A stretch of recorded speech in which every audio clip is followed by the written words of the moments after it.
Told through the stories of today's leaders in finance, tech, real estate, culture, and sustainability. We share the boundless and beautiful technology of nature, where health is the new luxury and opportunities for a better future are being crafted by the second. This is Planet Gold, with your host, Enzo di Taranto.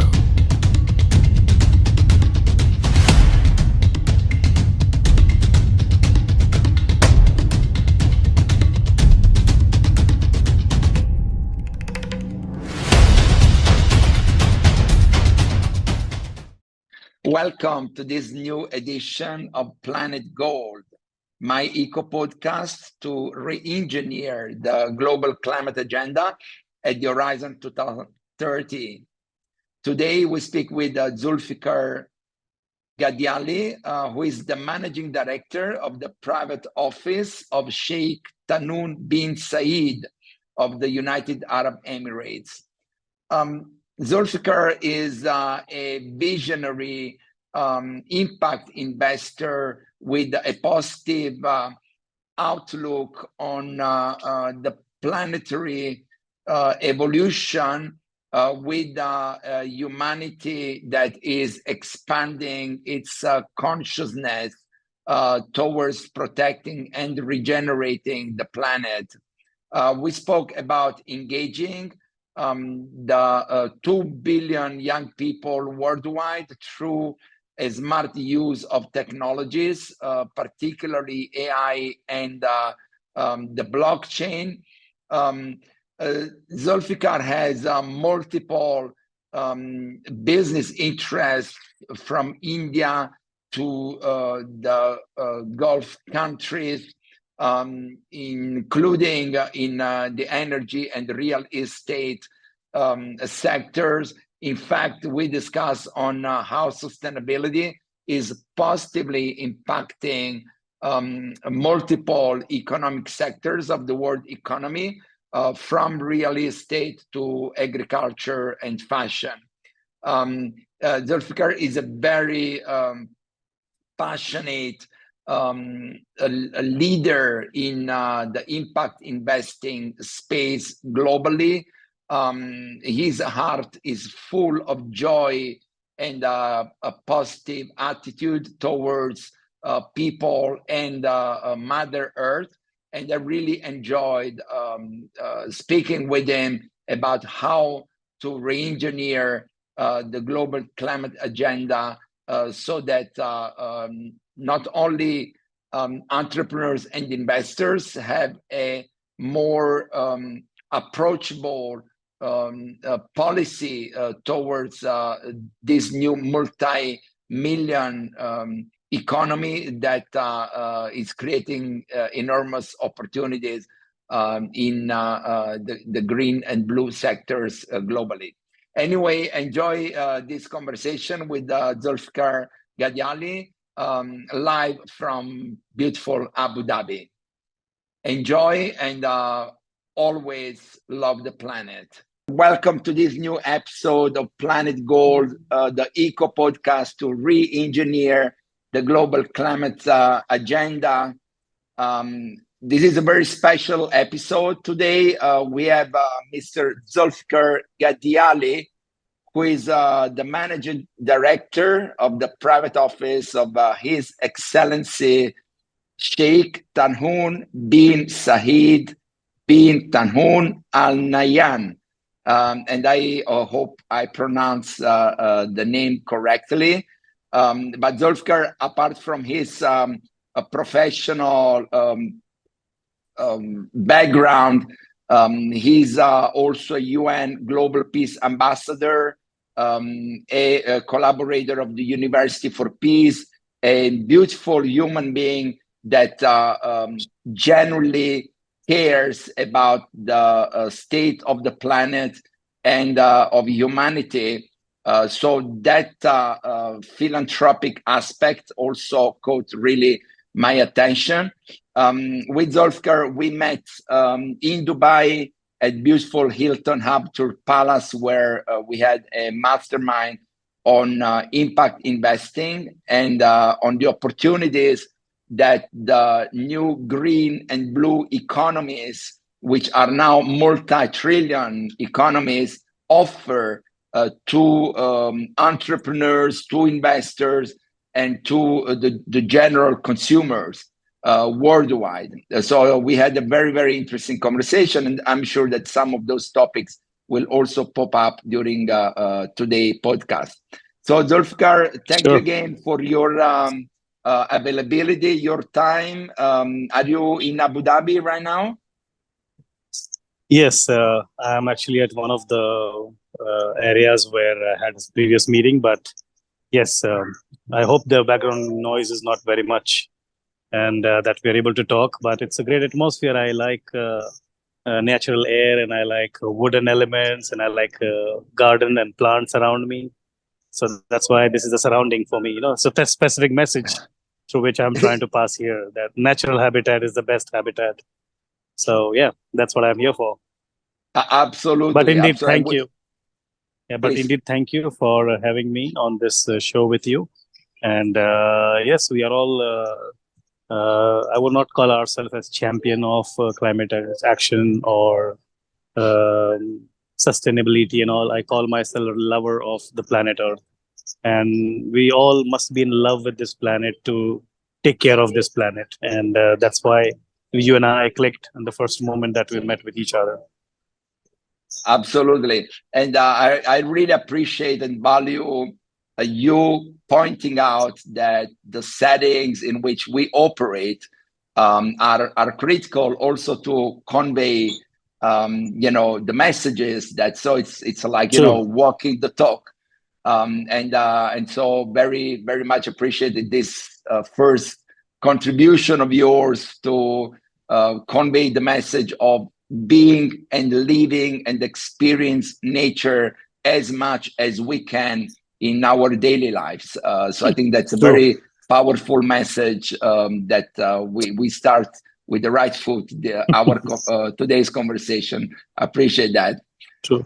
So Zulfiqar, would you like to, with this Planet Gold podcast, we have two main objectives.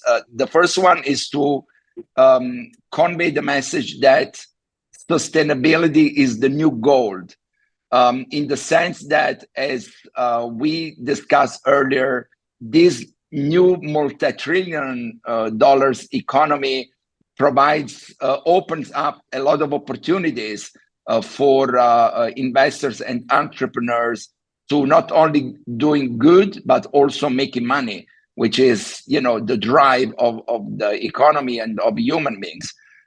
So that's why the term Planet Gold. But also we want to do this differently from traditional podcasts and really focus more on life stories and life telling or storytelling. So on this vein, would you like to share your own life story and how you became so knowledgeable and passionate about impact investing? Yeah, sure. To be very honest, I mean, I believe that, bringing people together for just simply saying save Earth is not going to make a difference. We must show actionable ideas, actionable plans as to how we intend to actually make a difference. And I believe that capitalism is the best way. Doing business is the best way. I'm against profiteering, but I don't mind profit making because that's the biggest motivation for everyone and anyone to come to work. The reason why I don't like to do charity is because charity enslaves people, while creating employment creates empowerment. So why not just do a business which not only adds a number to your bottom line, but also helps you to achieve the sustainability goal. And I often tell entrepreneurs that this is not something that you discount, and this is something which helps your own ecosystem. Maybe the business that you are into, your raw material supply totally depends on the forest, for example. And if you do not nurture the forest, then you yourself will not have the raw materials that you so desire for your production or as a raw material. So it's very important that we support creating impact. And how can you create an impact? Well, grow more trees. Well, I'm not saying you conserve forest. You cut the trees if you need be, but you replant enough number of trees so that it covers up the damage to the ecosystem and thereby keeping the eco balance in a proper check. So with that, all these things in my mind, because when you're doing business, you're always worried about bottom lines. And of course, bottom lines are important because you're responsible for your stakeholders. But I wanted to club my passion for sustainable development with my business. And hence, I thought, looking at a business or creating new ideas focused on creating impact is sort of more important than just adding numbers to your profits. And that's when we started to focus on creating more and more projects for social good, projects which makes money and yet empowers people by giving them employment, by bringing people together for common good. When you bring people together, you kind of make them forget their differences, the racial differences, the religious differences, the global north-south divide. All of that can be forgotten if you bring people together for what is common for all of us, and that is clean air, fresh water. We all need education. We all need employment. We all need our women to be empowered. We all want our farmers to have more ethical chemicals and more ethically produced processes for growing what we eat, and all other processes. So that's when we started to focus on these businesses. We started to focus on collaborative consumption and sharing economy, as we popularly call it, in order to inculcate the idea of reuse, reduce, and recycle. So yes, this is what led me to this whole vision of coming into the impact investing.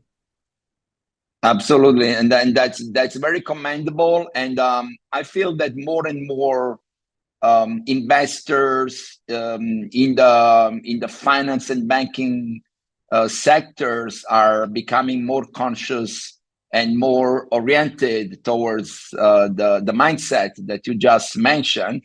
And I remember many years ago, I worked with the Peace Nobel laureate Muhammad Yunus. You may have crossed him as well, dear Zulfiqar. And so you remember that he created this Grameen Bank, which was a bank. Well, actually, he won the Peace Nobel because he created this concept of microcredits. He was a professor of economy at MIT, so he was, a genius mind. But coming back to your valid point, is that profit is not devil. Actually, we need to foster profit making, but that profit has to have a social value, a purpose. And so with the creation of this net zero banking alliance that we discussed also during our mastermind conversation in Dubai, there are more and more executives, even owners of big banks that are moving towards financing sustainability rather than just making money. And that's a very, very interesting dynamics to follow. So Zulfiqar, always with having this mindset of storytelling, and thank you for sharing your story. So one interesting aspect is for us to understand if what we do every day, the resources that we allocate, the energy that we focus and we radiate really helps people. It's not just for us, but it's that we have an impact in the living conditions of people. So you live in a country, United Arab Emirates, that have both, greatest riches and also average and normal people, right? Hard-working, citizens. And so how you feel your work and your leadership impact the life of, the consumers or average people, normal people like, even us? Sure. So just to add here, I live between UAE and India. India is my country of birth, and UAE is a country of my work with the Royal Office in Abu Dhabi of Sheikh Tahnoon. So apart from many other things and many other businesses that I'm engaged into. But the bottom line of every initiative that I've ever taken has always been how to elevate people's lives, you know. So all the businesses that I ever invested in, either my money or on behalf of my investors or on behalf of my royal family, I always taken care of the fact that something which addresses the needs and aspiration both of the lowest of the low in the pyramid of the human chain. I'm never worried about creating a product which can actually support the lowest of the lowest in the strata of society. Because what happens is when you address the needs of the people is when you actually target what is good for the public at large, and at the same time which will help keep the environment healthy. For example, I mean, I usually like to guide myself through examples. So let's say we recently invested in a tea plantation in India, and the underlying idea was not just selling tea. I mean, there are many people who are selling tea, but the underlying idea was to create a peace-led project. Now that area in India is been very poor always, and very much led by the agricultural mafia that exists in some parts. So we decided to take up this project, and we realized that it was a very remote area where the men usually go to better places to find jobs. So they leave the villages and they go into major cities. But there are women who stay back in the society into that particular village. So we decided to create a women-led project where we financed and invested in that project. And now we have created jobs for these women who otherwise will have no means for livelihood. And directly, we're giving them access to the marketplace through, of course, like I always say, AI and technology plays a great role in supporting sustainability-led projects. Now, the green teas and variety of teas that these ladies produce for us, we directly ship them to the target factories for further processing, and it straight away goes to the hypermarkets. We have our own chain of hypermarkets, and we're tying up with many other partners in UAE like Lulu, in India also with some partners. The idea is to create a quality product, give the people and the consumer the product that they deserve, no compromise on the quality, and yet we are elevating the lives of the hundreds and thousands of women in a particular location in India. So this is an example of creating a product which helps and elevates people's life and also creates employment, also empowers people. So when you have an impact that you create with your product and with your ideas like this, I think that's where the real change can be achieved, in society at large. Absolutely. No, and that's very compelling and very honorable to think and to execute like that. And that's why I say more and more people are resonating to that frequency of helping people by making money, which I think it's the best possible approach. And humanity has finally come to this conclusion that you don't have to destroy and oppress others to enrich yourself, but you can do both. And you rightly say that technology allows today to Yes. democratize the economy. Absolutely. Technology helps you to democratize and decentralize all the processes of various levels in the economic chain, as I say. I can also tell you that it's not just the businesses, it's also about the processes and the kind of raw materials that you use in every cycle of production. In construction industry, I am actually proposing and propagating the use of as much as natural elements and materials as we can. I come from 3 generations of real estate development family back in India and various other places, even in Dubai and Abu Dhabi. We are now focusing on 100% carbon neutral construction processes and construction processes, wherein We are bringing in more natural elements. We are making use of wood. We are making use of naturally available stones, to focus on construction activities. And I think there is a lot of research that is going on into this, but I'm sure very soon it's not just about the sectors or the businesses or the products, but it's also about the processes of saving time, saving resources, saving man hours.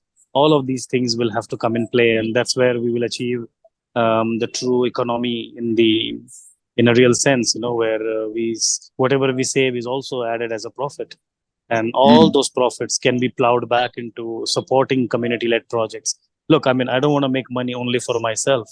I want to make money. I want to pay my salary to myself because I'm working for supporting my own family. But then all the additional money that retains or that remains should be plowed back into economic activity, should be plowed back to the stakeholders.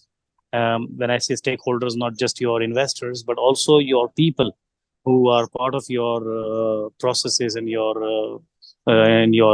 operations, and to the market, to the consumers at the end of the day.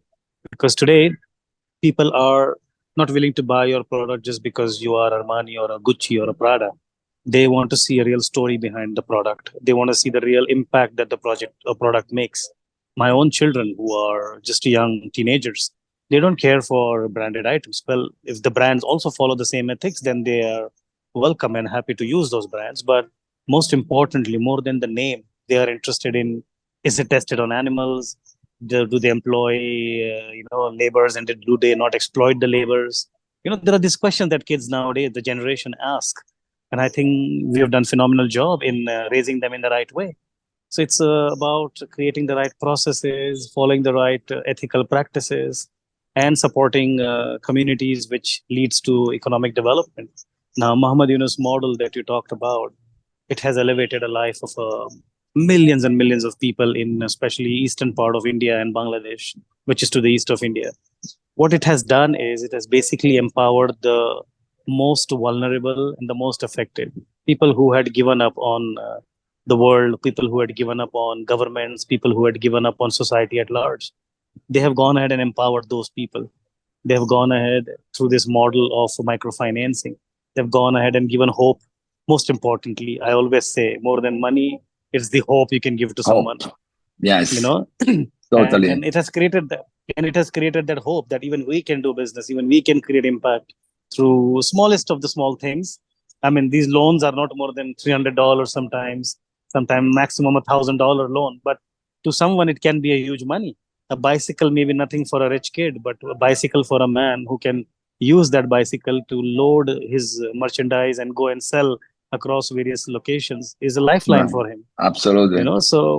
So there are these small things which can really make an impact in the world, and I believe that that's where the real effort should be, and real I mean, best of the best businesses are on autopilot mode for us. Our practice on fuels, renewable energies, all of that is in autopilot mode. I mean, I don't need to personally be there even to look after those businesses of mine, but I am always interested in these kind of projects which can actually, help people. As I said at the onset, I do not like charity, and I don't believe in philanthropy. I believe on impact investing and social investing, and I believe in also I don't believe in communism, and I don't believe in fully capitalism. I believe in welfare economics, economy which works for the well-being of everyone. Totally. We are definitely on same wavelength in terms of envisioning the new economy. And I think that, True. Despite the distractions of many bad things that are happening in the world, I think that there is a new parable of humanity. There is an enlightenment. There is a expanded consciousness of many people. Absolutely. Obviously, these are generational processes. We probably don't see it in our lifetimes, but our children True. and grandchildren certainly will enjoy a better planetary consciousness than we have Just been so far. Please. just an hour back, I was in a meeting with some friends, and we were discussing, and we thought we finally came to a conclusion that we inherited a more peaceful world from our parents. Imagine in the days of your grandfather or my great grandfather. I mean, they were during the times of the Great War in the Europe or across the world. The whole medieval centuries were all full of wars and conflict because there was no economic activity back then. There was no capitalism. So capitalism to an extent has kind of reduced the conflicts. Because earlier it was like, if I want something, I have to go fight for it and take it. Now, well, you can pay for it. So I think slowly and steadily, we will move towards a world which is much safer, much more peaceful. Yes, we do see conflict here and there, but there are isolated conflicts. And by and large, if you look at the world, it is peaceful today compared to what it was before. Or if you look at the medieval centuries or the ancient world, I think it's all happening for the betterment of the mankind. So I'm very hopeful about the great future ahead. Absolutely. And me too. And that's why we are here speaking today. Dear Zulfiquar, it's like, we resonate with the same vision and mindset. You touched two very, very important points for me, and I'm sure for all our audiences. One is the engagement of the youth. And you remember that when we met, I was supporting, and I'm still supporting, the pop movement, which is, it was actually funded by a Peace Nobel laureate, Dr. Pachauri, an Indian citizen as well. And so with pop, and under now the leadership of Dr. Ash Pachauri, we are committed to engage 2 billion young people worldwide around, protecting our planet. And that raise of consciousness is much more amplified within young generations. You provided the example of your children who are much more conscious than maybe even us regarding animal testing and use of organic or more responsible materials. So the engagement of the youth is fundamental, and we spoke about it in our previous conversations. I believe, and you also believe, that technology is now a conduit at our disposal to engage massively and rapidly the youth, but also, other circles of power that we also want to influence. So how do you see this connection between technology and youth engagement around the climate agenda? Yeah, sure. So I believe that it's all happening by nature, if you look at it. I mean, we as a human being always were connected to the greater portal, and sometimes we called it a miracle. Now we call it technology, So I believe that today's youth is very savvy on internet, on technology compared to you and me and our older generations, So today the young are aligning their thoughts, they're amplifying their vision. If we can make a difference using this podcast today in a certain ways. So what is the biggest enabler here? The technology is enabler, right? So when you said technology plays a role of a conduit, yes, it's a conduit, it's a channel, it's an enabler.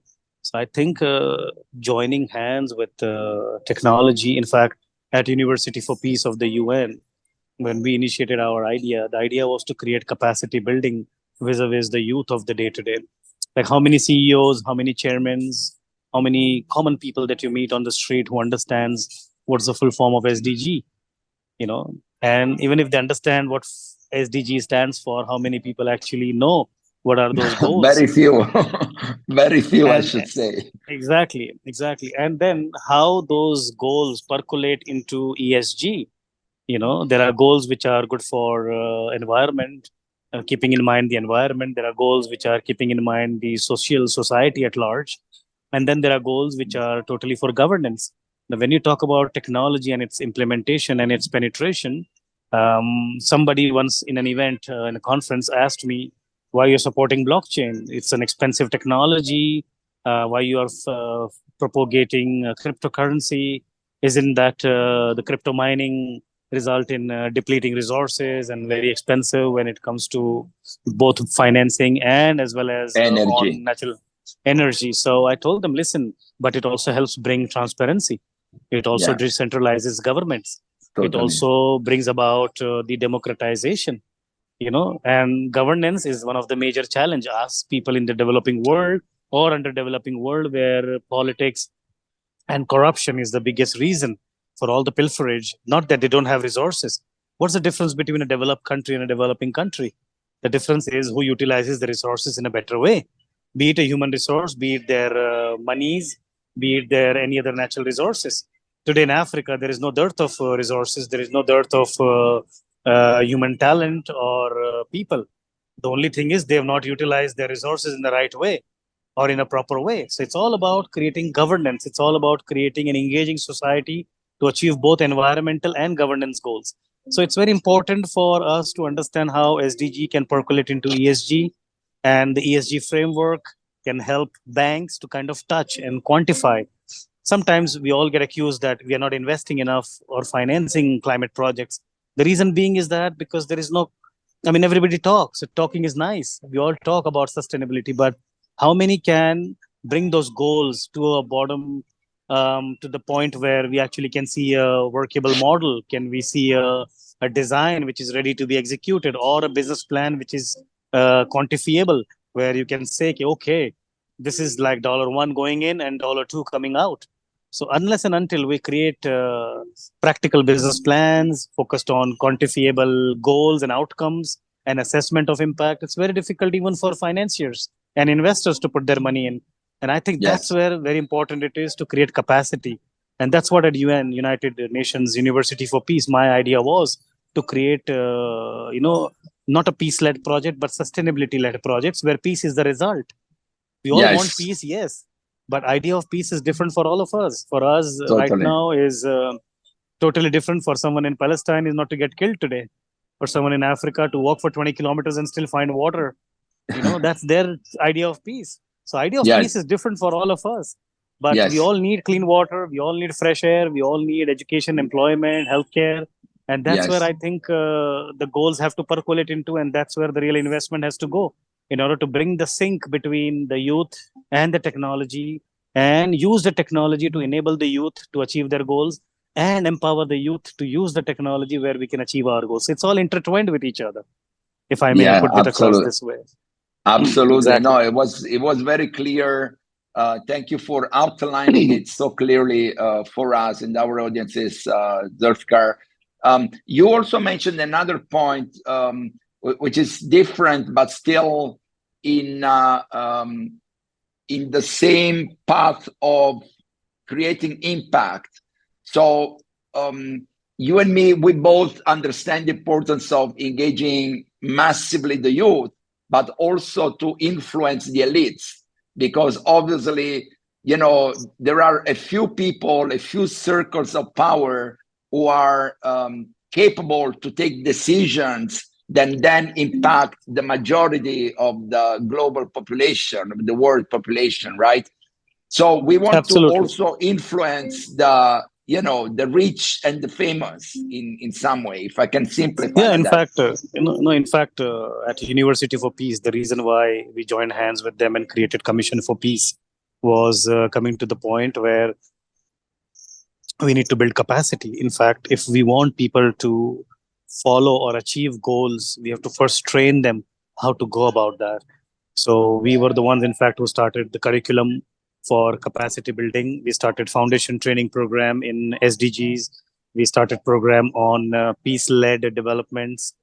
We started projects on community building in order to achieve goals. And the training programs predominantly for chairmen, for decision makers, and for C-level, C-suite level employees, the CEOs, the chief executives, all the way down to a young student who's in a school.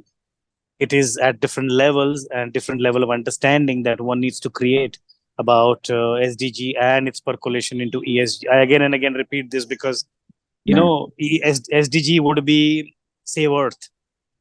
which is a very vague statement. I mean, just go and tell a waiter or a simple guy on the street and tell him you need to save Earth. He'll be like, well, I'm just a small animal on this planet. What can I do to save Earth? So that is SDG to me. But then when you bring it out and simplify it and you tell them, listen, save Earth is one thing, but save human existence on Earth is another thing. Earth may not be in danger, but human existence is definitely in danger. So we have to go down as basic as that to explain people the understanding, the core message behind when we say save Earth.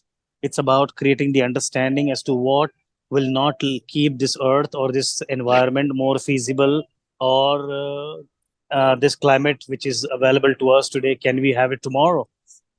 Shall we work on it? If not, so what are the things that we need to keep in mind to avoid all these mistakes that we have done in the past? I think that is coming, that understanding, that level of penetration. And I think technology is playing a wonderful role in terms of creating that awareness. And I think the change is coming. I'm very hopeful. I'm very positive about it. I think in next 10, 20 years, it will be a green, peaceful, and a very beautiful place to live in. This planet will be a great place to live. And the efforts that all the governments, be it rich or poor, be it global south or global north, the developing world, the developed world, as per their abilities, as per their scenarios, and as per their current situations, they're all trying their best. Some economies are way too big. They're like gigantic ships. It takes time to turn a ship. And some countries, some economies are faster to adopt, like UAE, which are smaller boats, which can steer their economy the way they want. And that's a flexibility UAE and Middle Eastern countries enjoy, backed by all the resources and monies, and backed by ideas and technology. They are able to make a quick change. Like in last 15 years that I've been in the UAE, I have seen a dramatic change in the way people think. And every CEOs, every royal family member, every businessman which you meet here or discuss with, they all simply align with the thought that technology and renewability is the future. And they don't have a qualms to accept that, yes, we'll phase out oil and gas. Yes, of course, we don't have an immediate solution. If there was an immediate solution, we would have phased out right away. But it takes time, and I think we are all in the right direction. So I think that training is happening. More training is required. More knowledge sharing is required. More experiential sharing is required, because we all can learn from each other's experience. So I think that's happening, and it's in a good direction. Totally. No, we think alike, which is very, very interesting. It's very interesting.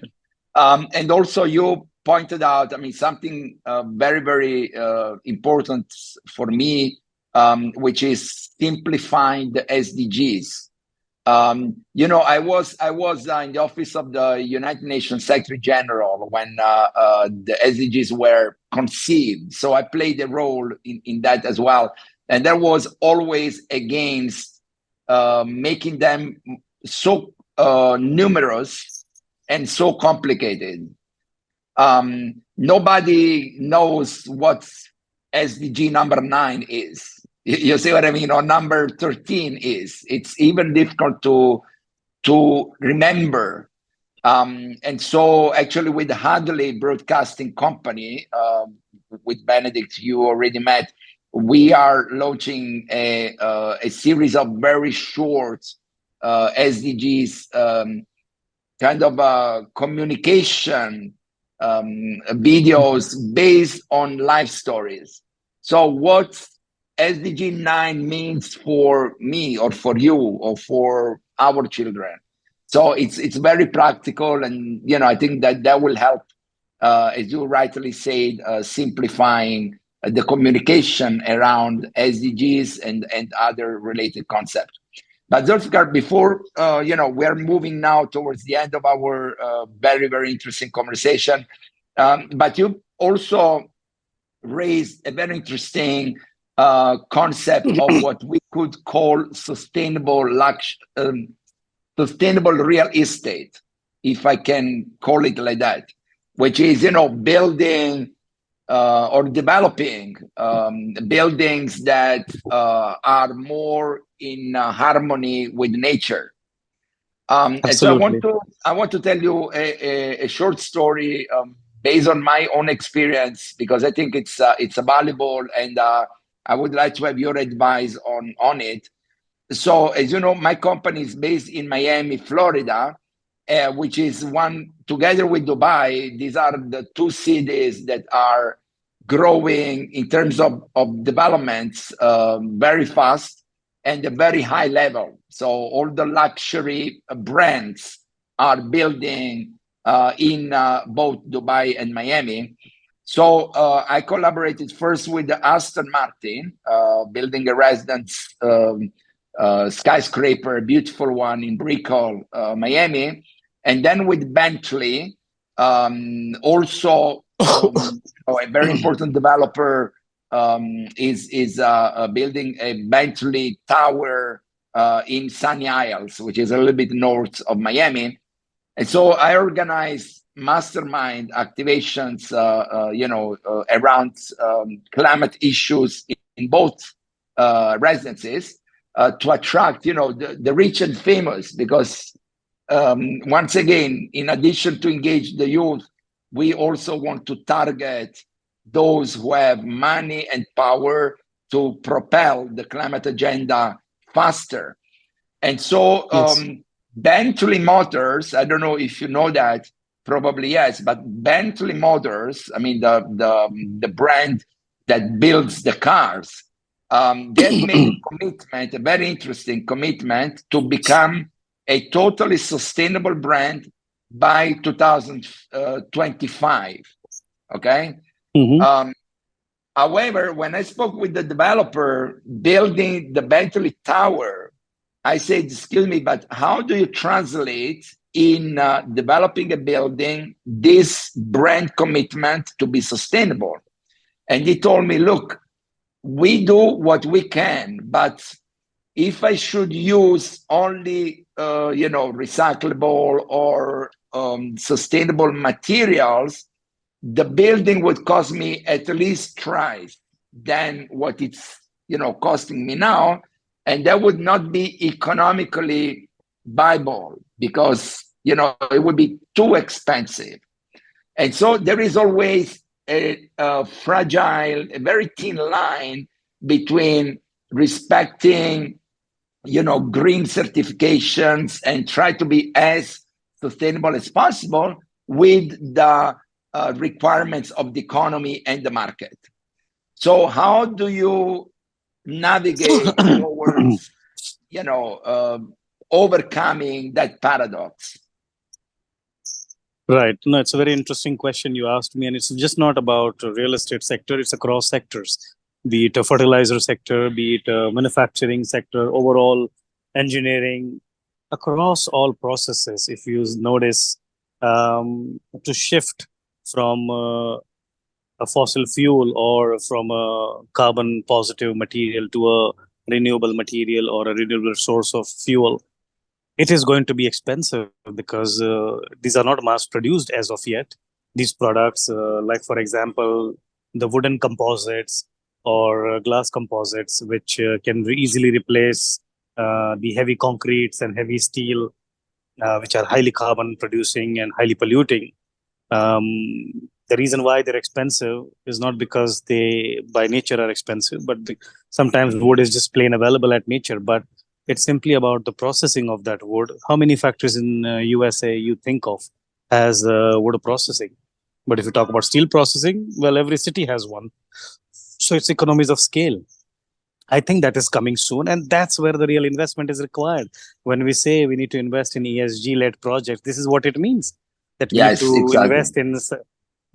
invest in sustainable materials, like be it building materials, be it the blades of the wind energy, be it the solar panel, be it the fertilizers that we use today.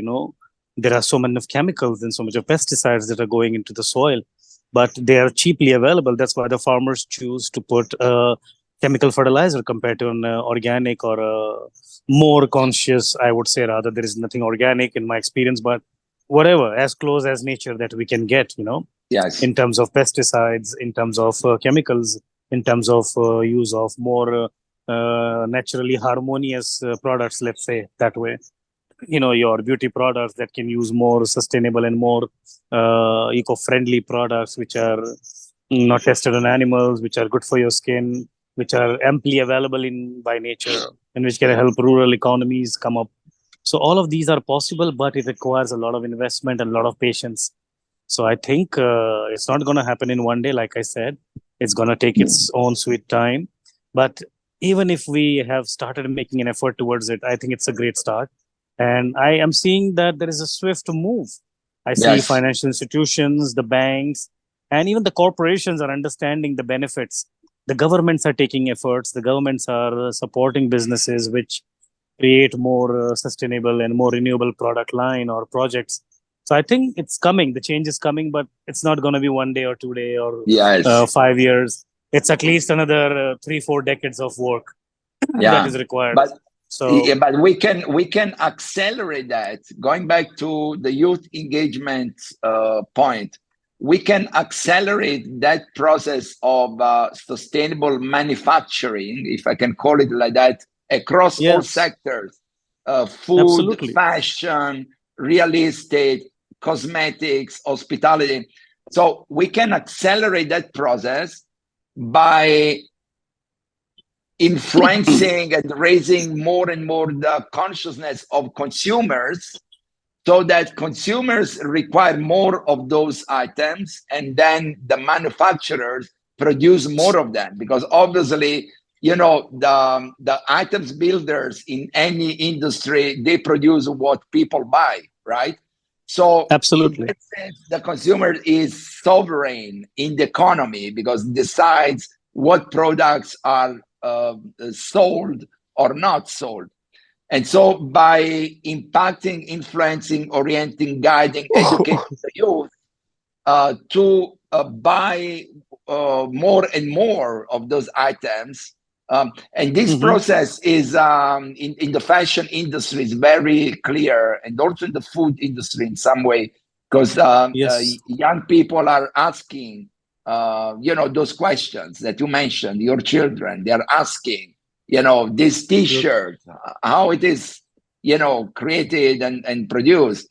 And so there is a way to amplify and accelerating these dynamics, which Absolutely. probably is not very clear to many. And I'm so grateful to you, dear Zulfiqar, to enlighten our vision with this. And I feel that your mind is so clear, and it's very, very interesting to connect with that energy. But Thank you. so I don't want to abuse much of your time. And so there is always a question that I ask to all my guests, which is a little bit unusual, but I think helpful to our audience. So I say, imagine that you wouldn't have any limitation in terms of money, access to resources, human capital, regulations, laws, whatever. You have a magic wand, and you could instill a change in the global climate agenda to propel it as fast as possible. What would you do?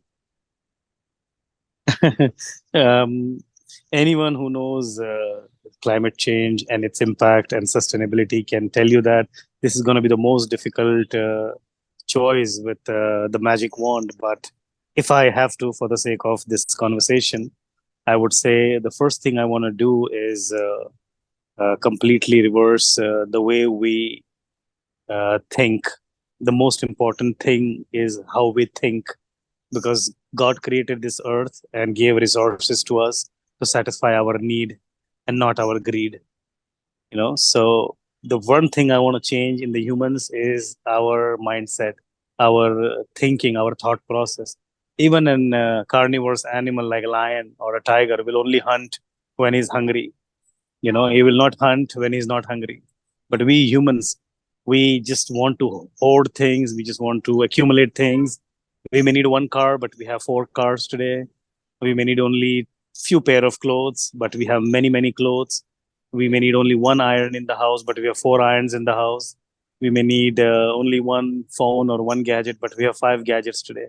So, like they say, human wants are unlimited and means to satisfy them are very limited.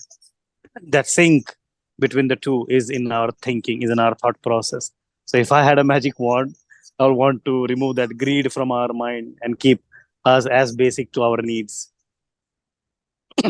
Very inspiring, very inspiring, Thank and you. very true as well. And so, on this inspirational note, dear Zulfiqar, I would like to thank you on behalf of the Hadley broadcast And don't say, production. Yes, please don't say you abused my time or you wasted my time. I mean, look at my face. I'm happy. I'm smiling from my heart because I got an opportunity to discuss this podcast with you, who's a champion of sustainability yourself. Your biodata, your resume is full of great achievements. What you've done with the UN, what you've done in general, Enzo. I was inspired by your thoughts and your talks. And the panel that we hosted last time in Dubai, it was really inspirational for me as well. We all have to keep an open mind so that we all learn from each other. And you've been a great teacher to me as well. And I really respect you for giving me this opportunity to share my thoughts. And well, I mean, my words aren't going to be enough to thank you for this wonderful opportunity, and also to Benedict, who's been up for us to support us in this. So thanks so much. Thank you again, and I really appreciate.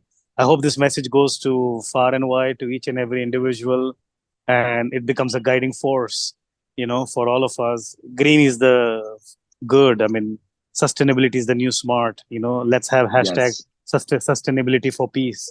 Yes. These are my messages to the world at large. Wonderful. And then we will continue our conversation to launch a green Shark Tank, as we discussed, because we need to help entrepreneurs to finance these projects, because there are so many new technologies and smart ideas to make this world a better place. But the access to financing is very challenging for most young entrepreneurs. So I just have a correction. We'll not call ourselves green sharks because shark is shark. Green turtles. We'll call ourselves green bees, because bees have a great role in our environment, and bees are the one who collect honey from flowers, and we all should be like that. We should all collect honey. I love it. Let's do it. So we'll be green bees. Absolutely. We'll be green bees. Absolutely. We'll have honey. Okay. We'll have honey with us. Yes. And honey is gold. It makes total sense. It's the gold of nature, the real gold, actually. Absolutely, Enzo. Thank you so much. Much appreciated. Absolute pleasure. Continue your good work and thank the you so much that you are undertaking. And we'll speak soon. Inshallah. Look forward to you. Thank you so much. Planet Gold. The stories of today's leaders in finance, tech, real estate, culture, and sustainability, where health is the new luxury and opportunities for a better future are being crafted by the second. Hosted by Enzo di Taranto, engineered by Benedict Hadley. Planet Gold, a Circle X, Hadley Broadcasting production.